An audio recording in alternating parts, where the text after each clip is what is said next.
Advantage অসমত এফালে য'ত কেইবা লাখ কোটি টকাৰ বিনিয়োগৰ কথা হৈছে MOU সাইন হৈছে আনফালে এনে বহুত যুৱক আছে যাৰ হয়তো বিনিয়োগ খুব কম কিন্তু অসমত এক নতুন ধৰণৰ উদ্যোগ স্থাপন কৰি অসমক আগুৱাই লৈ যোৱাৰ সপোন এওঁলোকে দেখিছে তেনে এক আজি বিপণীত মই আছোঁ এক্সিবিশ্যন হলত MSME এক্সিবিশ্যন হলত মই আছোঁ য'ত প্ৰথমতে মই সঞ্জয়ক এটা বস্তু দেখুৱাব ক'ম যে এইটো আপোনালোকে কেমেৰা যদি অকণমান দেখুৱাই ৰাইট যে আমি কাজিৰঙাত সঁচাসঁচি গড় কাঠৰ গড় কাঁহ পিতলৰ গড় বাঁহৰ গড় আনকি এতিয়া অসমৰ মুখ্যমন্ত্ৰীয়ে এই এডভান্টেজ অসমত প্ৰধানমন্ত্ৰীগৰাকীক ছেমিকণ্ডাক্টৰে নিৰ্মাণ কৰা গড় উপহাৰ দিছিলে আজি আমি কাগজৰ গড়ৰ কথা কওঁ এয়া হ'ল কাগজৰ গড় একেবাৰে ওজন নহয় আপোনাৰ মোবাইলটোতকৈও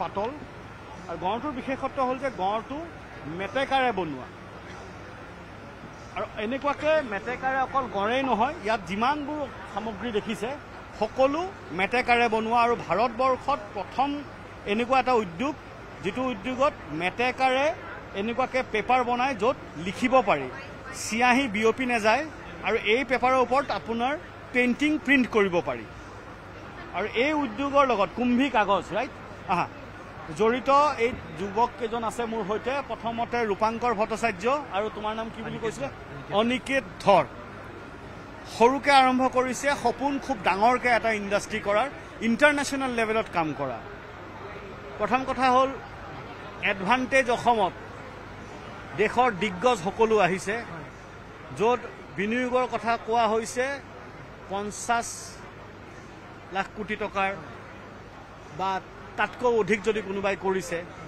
অসমক আগুৱাই লৈ যোৱাৰ কথা কোৱা হৈছে তাত তোমালোকো সৰুকৈ আহিছা তোমালোকৰ সপোন কি আমাৰ সপোন যেনেকৈ আমি কাগজ লৈ কাম কৰি আছোঁ আমি মেটেকা দি কাগজ বনাওঁ আমাৰ সৰ্বপ্ৰথম যেতিয়া আমি আৰম্ভ কৰিছিলোঁ আমি বহুত সৰুকৈ এটা সপোন দেখিছিলোঁ যে ছামডে আমাৰ এটা ফেক্টৰী হ'ব আৰু এতিয়া এইটো বছৰ আমি এটা ফেক্টৰী বনাই আছোঁ আৰু আমাৰ ফাৰ্ডাৰ মন আছে যে আমি ইয়াতে যিমানখিনি ৱেটলেণ্ডছ আছে য'ত মেটেকা আছে আমাৰ মন প্ৰত্যেকটা ৱেটলেণ্ডৰ ওচৰত যেন আমাৰ এটা ফেক্টৰী থাকে আৰু ডাঙৰকৈ ফেক্টৰী বনাম বহুত পেপাৰ বনাম ডেট অলছ' ফ্ৰম মেটেকা আৰু ৱেটলেণ্ড কনজাৰ্ভেশ্যন কৰিম তোমালোকে অসমখন মেটেকা মুক্ত কৰিবা আৰু লগতে তোমালোকৰ আৰ্থিক তাত লাভো হ'ব ৰাইজৰ কি লাভ হ'ব আমাৰ আজি ফৰ এক্সাম্পল মই এটা সৰু উদাহৰণ দিব বিচাৰিছোঁ দীপৰ বিলত গ'লে আজিকালি পানীতকৈ বেছি মেটেকা দেখা পায় আৰু মেটেকা এটা লোকেল প্লাণ্ট নহয় এই যে এটা এস্থেটিক ভেলু যে গৈ আছে সেই ফাৰ্ষ্ট অফ অলটো ইক'লজিকেল বেলেঞ্চটো আনা আৰু ছেকেণ্ড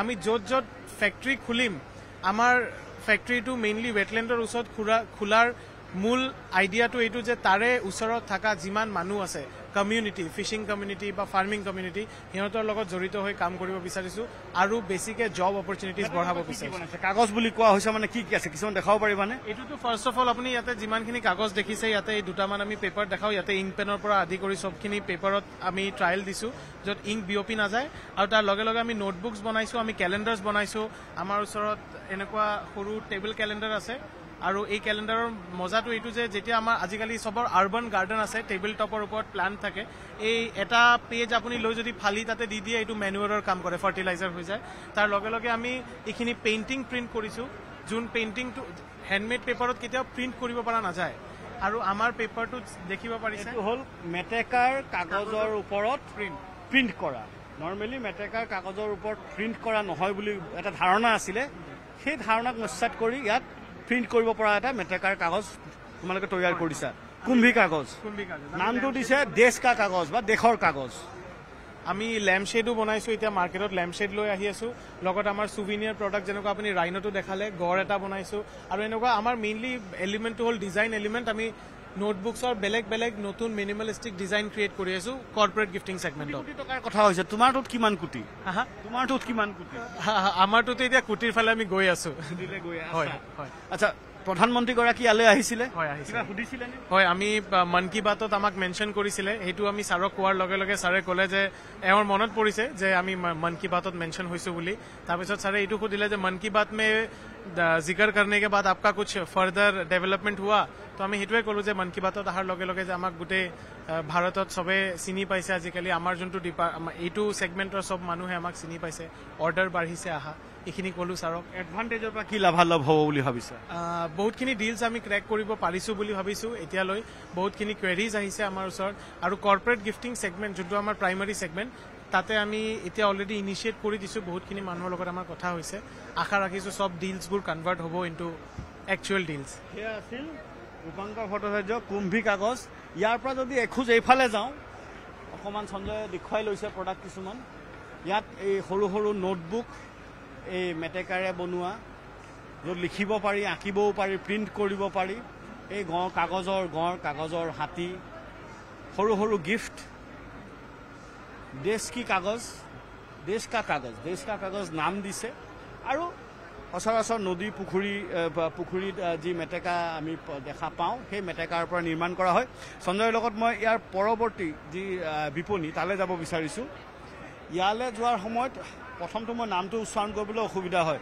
নামটো কি বুলি কৈছিলা যুৱনয়ন শইকীয়া যুৱও হয় সকলোৰ নয়ন আকৰ্ষণ কৰিবও পাৰিছা আৰু নয়ন আকৰ্ষণ কৰা মূল বস্তুটো হ'ল এয়া এই গধূলি হ'লে চাখনা বুলি এটা হুলস্থুল লাগেই চাৰিওফালে এইটো হ'ল ৰেডিমেড চাখনা মানে 8টা বজাৰ পিছত আৰু ইমান কষ্ট কৰিব নালাগে এনেকুৱা এটা পেকেট ল'লেই হ'ল পেকেটটো খুলিলেই হ'ল পেকেটৰ ভিতৰৰ পৰা কি ওলাব এইটো লেগ এণ্ড থাই পৰ্চনটো আছে এনেকুৱাকৈ আহে এইটো মানে একেবাৰে তৈয়াৰ ৰেডি টু ইট হয় আপুনি 30 ছেকেণ্ডমান গৰম কৰিলে খাব পাৰে আৰু গৰম নকৰাকৈ চালাডত এনেকৈ খায় আমি কোনো প্ৰিজাৰ্ভেটিভ তেল আৰু আৰ্টিফিচিয়েল এডিটিভ নিদিয়াকৈ বনাইছোঁ ভেটেনাৰী কলেজৰ সহায়ত আমি এইটো বনাই আছোঁ এইটো মানে মুৰ্গী ৰানটো তৈয়াৰ কৰে একদম প্ৰিজাৰ্ভেটিভ নিদিয়াকৈ তৈয়াৰ কৰা ৰেডিমেড হয় এইটো মানে গধূলি উলিয়াই গৰম পানীত দিলেই হৈ যায় গৰম পানীটো দিব নালাগে বাকী গৰম কৰি ল'লে মাইক্ৰৱেভ কওক পেন ফ্ৰাই কওক এয়াৰ ফ্ৰাই কওক 30 ছেকেণ্ডৰ পৰা 1 মিনিট গৰম কৰিলে হ'ল বাকী যোনখিনি ষ্টুডেণ্ট আছে বা এইখিনি আপোনাৰ বহুতে মাক দেউতাকে আজিকালি লৈ আছে টিফিনত ল'ৰা ছোৱালীক দি পঠায় কাৰণ প্ৰটিন নাপায় চাখনা মানে অকল গধূলিয়ে যে লাগিব সেইটো মানে নহয় ব্ৰেকফাষ্টতো চাখনা হ'ব পাৰে চাখনা হ'ব পাৰে দুপৰীয়াও চাখনা হ'ব পাৰে ভাতৰ লগত দুজনৰ কাৰণে জোখৰ হয় এইখিনি 200 গ্ৰামৰ আমি দিছোঁ 250 ৰুপিজ আৰু বনলেছটো আমাৰ 280 ৰুপিজ 250 টকাত এনেকুৱাকে ৰেডিমেড চিকেন নাম দিয়া হৈছে চাখনা আমাৰ ইণ্ডিমিট ব্ৰেণ্ডৰ চাখনা ৰেডি টু প্ৰডাক্টৰ নাম হ'ল চাকনা এইটো যোনটো মানে কুইক বাইট হিচাপে আমি চাকনা নামটো দিছোঁ যাতে নতুন প্ৰডাক্ট মানুহে মনতো ৰাখিব পাৰে কেটচিও হয় আৰু এটা বস্তু এইখিনি ক'ব বিচাৰিম এইটো ৰাইট হয় এইটো এটা প্ৰটিন বাৰ আমি এইটো হৈ গ'ল আপোনাৰ চিকেন চকলেট বুলিয়ে কওকচোন হয় চিকেন চকলেট মানে এইটো কুকুৰা মাংসখিনি গুড়ি কৰি এইটো প্ৰটিন বাৰ বনাইছে হয় এইটো খালে মাংসৰ সোৱাদো পাব মানে চিকেন খোৱাও হ'ব আৰু প্ৰটিনো পাব লাগতিয়াল প্ৰটিনখিনিও পাব তাৰ পৰা এই চাখনা বনোৱাৰ মানে আইডিয়াটো কিয় আহিল মই লগৰ বন্ধু এজনৰ লগত ইণ্টিগ্ৰেটেড ফাৰ্ম কৰি আছিলোঁ তেজপুৰত তাৰপিছত যেতিয়া ক'ভিড হ'ল মই অকলে থাকোঁ আৰু 15 দিন কোৱাৰেণ্টাইনত মোৰ যেতিয়া ক'ভিড হৈছে বনাবলৈ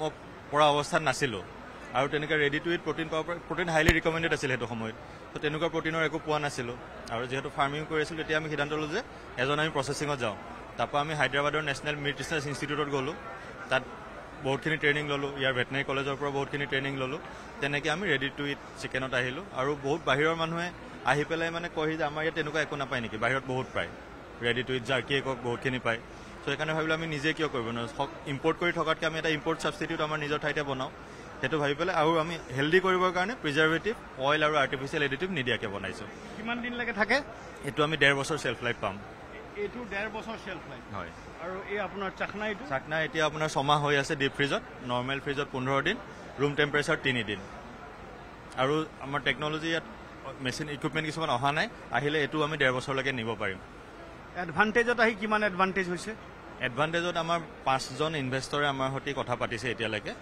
এজন বেংগলোৰৰ 3জন লোকেল আৰু এজন প্ৰবাসী অসমীয়াই কথা পাতিছে তেওঁলোক আগ্ৰহী কাৰণ এইখিনি প্ৰডাক্ট তেওঁলোকে তাত দেখি থাকে চ' আশা কৰোঁ ভৱিষ্যতে বিনিয়োগৰ বাট মুকলি হ'ব তেওঁলোকৰ লগত বাকী লোকেল B2C ইনকুৱাৰী বহুতখিনি আহিছে চ' তেওঁলোকে নিজৰ নিজৰ জেগাত ক'ত পায় ক'ত নাপায় খবৰ লৈছে ভাবিছোঁ ডাঙৰ বিনিয়োগখিনি যাতে আহিছে তেওঁলোকৰ লগে লগে যদি আমিও আগবাঢ়ি যাব পাৰোঁ ডাঙৰ বিনিয়োগখিনি আহিছে তাৰ লগে লগে তোমালোকৰ নিচিনা যদি যিসকলে সপোন দেখিছে এটা ইণ্ডাষ্ট্ৰী গঢ়ি তোলাৰ তোমালোকো আগবাঢ়ি যোৱাৰ এটা ভাল প্লেটফৰ্ম, উচিত স্থান আৰু এটা সোণালী সুযোগ, হয় নহয়? হয় দাদা, আমি ভাবিছোঁ যেনেকৈ ডাঙৰ গছৰ তলত সৰু গছ ডাঙৰ হৈ গৈ থাকে চাত, আমিও চাগে তেনেকৈ ডাঙৰ বিনিয়োগৰ লগতে আমাৰ ক্ষুদ্ৰ উদ্যোগখিনিও আগবাঢ়ি যাব বুলি আমি আশাবাদী। এতিয়া শেষৰটো ষ্টললৈ যাওঁ। মানে ইয়াত 3টা ষ্টলতে মানে আচৰিতভাৱে মানুহ হৈছে। প্ৰথমতে কাগজ দেখুৱালোঁ, তাৰপিছত আমি চাখনা দেখুৱালোঁ, এতিয়া আমি লুকলাও দেখুৱাওঁ, মানে ৰহি। গাঁৱে ভূঞে ৰহিৰ কথাটো শুনিয়ে আছোঁ।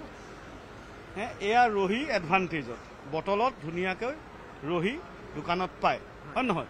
সাজো পায়, এতিয়া ৰহিও পায়। পাৰম্পৰিক আমাৰ গাঁৱত উজনিত সকলো ঠাইতে পায়েই ৰহি। এই ৰহি বটলত সোমাই দোকানৰ ষ্ট'ৰলৈকে কিয়? এইটো অতীজৰ পৰা এইটো কৰা নাছিলে কমাৰ্চিয়েলি, আৰু আমি কমাৰ্চিয়েলি ভাৰতত প্ৰথমবাৰৰ কাৰণে কৰিছোঁ ৰহিটো কমাৰ্চিয়েল, আৰু সেইটো কাৰণে আমি Luklao India's first heritage rice wine. Luklao মানে হৈছে ৰহিটোক টাই ভাষাত লুকলাও বুলি কোৱা হয়। হয়, আৰু এই আমাৰ ফাউণ্ডাৰ হয় লুকলাও। আপোনাক দেখিলে লাগিছে লুকলাওৰ স্বত্বাধিকাৰ বুলি, সৰু মৰু হৈ গৈছিলে বুজিছে। এটা কথাটো হ'ল যে ৰহি গাঁও ঘৰৰ পৰা উলিয়াই দোকানৰ ষ্ট'ৰলৈকে আনিলে, দোকানৰ ষ্ট'ৰৰ পৰা এডভান্টেজলৈকে আনিলে। এডভান্টেজত কি এডভান্টেজ পাইছে? এডভান্টেজত মই ইয়াতে খুব এটা ভাল বাতাবৰণ হৈছে, ধুনীয়াকৈ আমাক মানুহে ৰেছপন্স কৰিছে, চাইছে, কিনিছে। কিন্তু ইয়াৰ পিছত যিটো হ'বলগীয়া আছে, এডভান্টেজ আছাম শেষ হ'ব, শেষ হোৱাৰ পিছৰ যিটো পৰ্যায়, সেইটো যোৱাটো আটাইতকৈ ডাঙৰ কথা।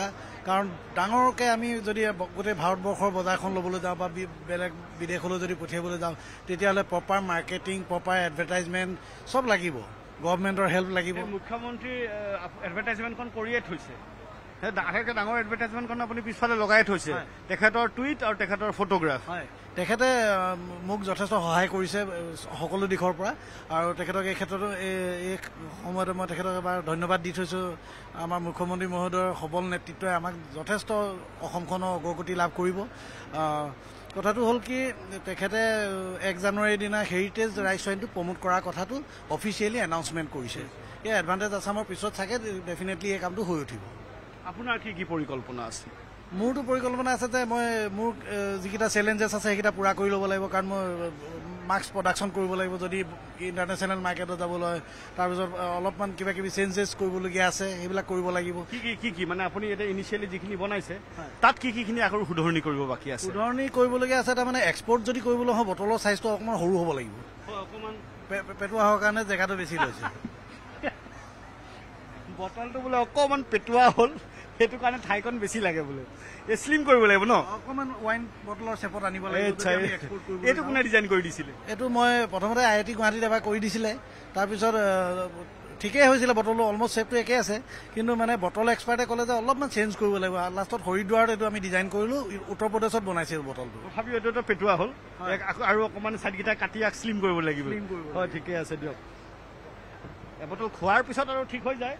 এতিয়া কথাটো হ'ল, এয়া আপুনি বটল পাতল কৰি দেখিবলৈ ধুনীয়া কৰি ইয়াৰ সংশোধনী কৰি আন্তঃৰাষ্ট্ৰীয় বজাৰত লৈ যোৱাৰ আপোনাৰ পৰিকল্পনা? ট্ৰেন্সপৰ্টেশ্যনৰ কাৰণে, এইটো বেলেগ একো কথা নাই। ৰাইজেতো মোৰ বটলটো আদৰি লৈছে। ইয়াত সকলো মানুহে আহি পিনে এটাই কৈছে যে বটলটো ইউনিক, সেইটো মই অসমৰ কাৰণে ধৰি ৰাখিম। কিন্তু বাহিৰলৈ যেতিয়া পঠিয়াম, মানে এক্সপৰ্টৰ কাৰণে হ'লে জেগাটো আমাৰ যিমান বটল বেছিকৈ পঠিয়াব পাৰিম তেতিয়া আমাৰ লাভ হ'ব। আচ্ছা, এই ৱাইনৰ মাৰ্কেটখনত আপোনাৰ এই ট্ৰেডিশ্যনেল ৰাইচৰ যি আমাৰ ৱাইন আছে, তাৰ বজাৰখন কিমান ডাঙৰ বুলি ভাবে? বহুত ডাঙৰ, কাৰণ ভাৰতবৰ্ষত চাউলৰ পৰা ৱাইন বনোৱা কালচাৰটো নৰ্থ ইষ্টৰ বাদে ক'তো নাই। নৰ্থ ইষ্টত বনাইছে, খাইছে, কিন্তু বটলিং কৰা নাছিলে। বটলিং কৰাৰ পিছত এতিয়া গোটেই ভাৰতবৰ্ষত যিমানবিলাক বাহিৰৰ পৰা ৰাইচ ৱাইন আহে, এইবোৰ জাপান, চাইনা, কোৰিয়া এইবিলাকৰ পৰা আহে। গতিকে ইণ্ডিয়াত আমি মোৰ প্ৰডাক্টটো চাকে খোৱা মানুহে মোৰ প্ৰডাক্টটো খাইছে, তেওঁলোকে কৈছে যে মোৰ দেন চিমিলিয়াৰিটি টু চাকে। চাকেৰ দামটো বহুত, কিন্তু আমি 700 অসমত এপৰ্ট কৰি পিনে দি আছোঁ। আপুনি ভাবে যে এডভান্টেজত আপুনি আৰু অকণমান এডভান্টেজেছ পজিশ্যন পায়, মাৰ্কেট বজাৰখন আৰু অকণমান আপোনাৰ কাৰণে মুকলি হ'ল। ইয়াৰ পিছত আপোনাৰ বাবে আৰু নতুন নতুন বাট প্ৰশস্ত হ'ব। দেশ আৰু ৰাজ্যৰ পৰা বাহিৰলৈ ওলাই যাব। অকল বাহিৰলৈ লৈ যোৱা নহয়, আমি বিদেশলৈও পঠিয়াব লাগিব। অকল অসমৰ বাহিৰৰ পৰা গৈ পিনে কলিকতাত বিকি আছোঁ বা বেংগলোৰত বিকি আছোঁ নহয়। ভাৰতবৰ্ষৰ বাদ দি পিনে বিদেশলৈ আমি পঠিয়াব পাৰিলে অসম চৰকাৰৰ ৰেভিনিউটো বেছিকৈ পাব। লোকলৰ এটা বটলত কিমান পৰে? 700 টকা। 700 টকা। আৰু ইয়াত এলকহল পাৰ্চেণ্টেজ 12%। 12%। নৰ্মেল ৱাইনৰ নিচিনা। Normal wine. চ' সেয়া আছিল দীপজ্যোতি দেউৰী দুৱৰী ন? দুৱৰী দীপজ্যোতি দুৱৰী লুকলাৰ স্বত্বাধিকাৰ। আৰু এডভান্টেজ অসমৰ এই MSME ছেক্টৰৰ কেইখনমান বিপণী দেখুৱালোঁ, য'ত থলুৱা যিবোৰ আচলতে প্ৰডাক্ট, সেই প্ৰডাক্ট আন্তঃৰাষ্ট্ৰীয় বজাৰ বা আন্তঃৰাষ্ট্ৰীয় ইনভেষ্টৰসকলৰ সন্মুখত প্ৰদৰ্শন কৰি তেখেতসকলৰ যি সপোন যে সৰুকৈ হ'লেও এটা উদ্যোগ আৰম্ভ কৰা আৰু এই বিনিয়োগৰ এই সুযোগখন তেখেতসকলেও লৈ আগুৱাই যোৱাৰ যি সপোন, সেই সপোন বাস্তৱায়িত কৰাৰ এটা প্ৰয়াস। কেমেৰা পাৰ্চন সঞ্জয় বৰাৰ সৈতে মই Nilay Bhattacharya, news 18 Assam north east.